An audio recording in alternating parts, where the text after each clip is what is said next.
Hello and welcome to the Etika World Network news segment, where basically we talk about news and top events and stories that happened in the previous days, or because the thing is that we can't really exactly give you on-time coverage of these events. We can try kind of hard, but it might be a little bit difficult to keep up at that rate, but I'll do my best.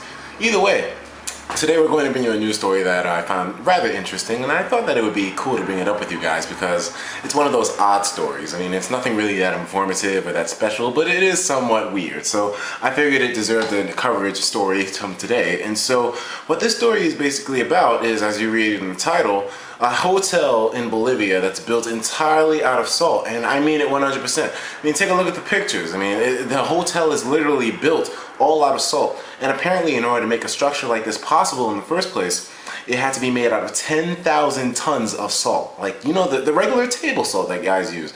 It took 10,000 tons of that. It sounds like somewhat of a relatively small number in order to make a whole hotel with like a pool, bunch of rooms, chess table, well, not chess table, a pool table, and a bunch of other accommodations for standard hotels. I mean, it's a pretty big project.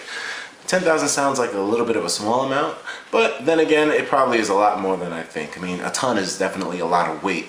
And now, not only that, we did a couple of measurements, and we said that if you had 10,000 tons of salt, converting that over to the little salt packs that you usually get from like McDonald's and such, it would be 33 billion of those in order to be able to make this hotel. So that's a whole lot of robberies from McDonald's that you guys are going to be doing if you want to build something of equal structure value in somewhere else in the world. The thing about it is that this hotel is actually built in an area of Bolivia where there is actually a massive salt fields for people to be able to get and use for their own accommodation. So, I mean, it's pretty cool.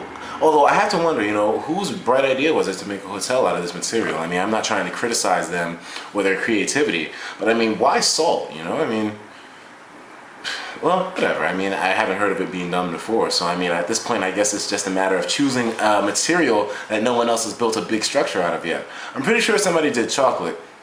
I'm pretty sure somebody did licorice, so yeah, salt, I guess, is the next thing on the list for people to do something crazy with, and it had to be this.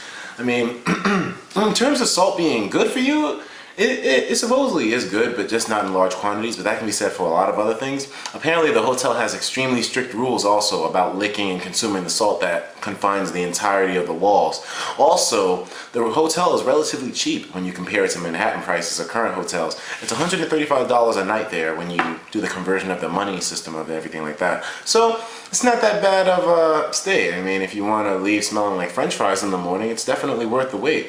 I mean, it's probably not going to see any kind of entry in America unless maybe a smaller version is built somewhere in like a display museum or something. Because if I hear that a salt museum is being built in Brooklyn, hey man, I'm going with fries and potatoes and I'm gonna make me some shit. But regardless, man, I just thought it was an interesting story to share with you guys, and it's worth a little bit of a laugh. I definitely had one myself. So anyways, I'll talk to you guys later on.